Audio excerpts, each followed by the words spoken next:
नमस्कार दर्शक बंधुगण, आपनारा देखছেন টিভি সকাল ইউটিউব চ্যানেল। রাজ্য রাজনীতিতে আইপ্যাক তৃণমূলের কাজ করবে কি করবে না, জেতা আসনগুলো তৃণমূলের হাতছাড়া হতে পারে, দখল নিতে পারে বিজেপি।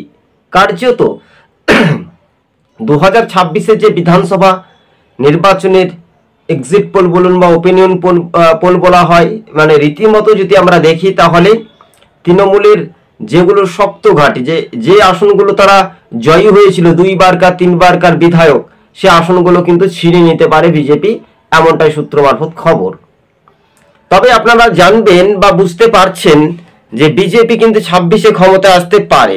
কেন আসতে পারে, তিনটি পর্যালোচনা করে আপনাদের সঙ্গে আমরা তুলে ধরছি। ভালো করে মনোযোগ দিয়ে শুনে রাখবেন। দিল্লির কথা মনে রয়েছে? দেখুন, দিল্লিতে 27 বছর কে ছিল? আপ পার্টি, অরবিন্দ কেজরিওয়ালের দল। সেই আপ পার্টি যদি মুখ্যমন্ত্রী ভোটে হেরে যায়, তাহলে এই রাজ্যের মুখ্যমন্ত্রী হারবে না কেন? শুভেন্দু অধিকারীর কাছেও হেরেছিল।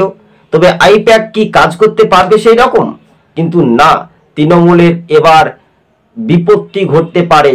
21শে জুলাইয়ের মঞ্চের আগে তারা কিন্তু বিরোধী দল ভাঙাবে, এটা একটা স্বাভাবিক।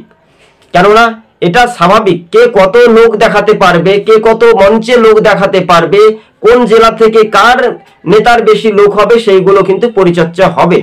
আর 13 জন যারা শহীদ হয়েছে তাদের জন্য কি কোনো শ্রদ্ধা হচ্ছে? এত বড় মিছিল করার দরকার কি? গ্রামে গ্রামে বুথে বুথে অঞ্চল অঞ্চলে করুক না তৃণমূল। তো এবার যাই হোক না কেন, ছলে বলে কৌশলে কারো তো পৌষ মাস, কারো তো সর্বনাশ।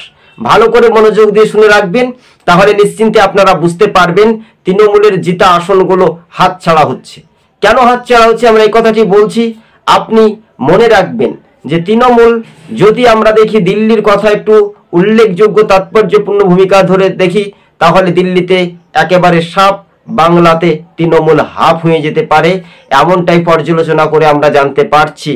তবে কার্যত যে জনমত সমীক্ষার যে একটা পূর্বাভাস আসছে, পশ্চিমবঙ্গে 294টি বিধানসভা আসনের মধ্যে মেজরিটি বা ম্যাজিক ফিগার 148। কিন্তু শ্রমিক ভট্টাচার্য তিনি বললেন সমস্ত রাজনৈতিক বিরোধী আর রাজনৈতিক দলকে একতা হতে হবে তৃণমূলকে হারাতে। কথাটা সঠিক, কথাটা কিন্তু মিথ্যা নয়। কেননা তৃণমূলকে হারাতে ভোটারদেরকে ঐক্যবদ্ধ হতে হবে। সেই মুসলিম হতে পারে, সংখ্যালঘু বা অন্য ধর্মের ভাই বোনেরা হতে পারে, হিন্দু, খ্রিস্টান, জৈন, বৌদ্ধ, একাধিক হতে পারে, তাই না? কিন্তু এবার তৃণমূল পরাজিত হতে চলেছে। তৃণমূলের যে দুর্নীতির কারণে তৃণমূলকে বাংলার মানুষ কি ভোট দেবেন? আপনারা সেটাই বলেন। কিন্তু রাজ্য রাজনীতিতেই নতুন একটা সমীকরণ, যে সমীকরণ কার্যত তৃণমূল এবার হাবডুবাডুব খাচ্ছে। তাই যদি তোমার ডাক শুনে না কেউ আসে, তবে একলা চলো রে। কার্যত 26-এ কিন্তু বিজেপি ক্ষমতায় এলে বিপাকে পড়তে পারে তৃণমূল, এটাই শুধু দেখার বিষয়। তবে আইপ্যাক সংস্থা তৃণমূলের কতটা কাজ করবে, এবার ছলে বলে কৌশলে চতুর্থবার ক্ষমতায় ফিরছে না, আমরা এটাও তুলে ধরছি।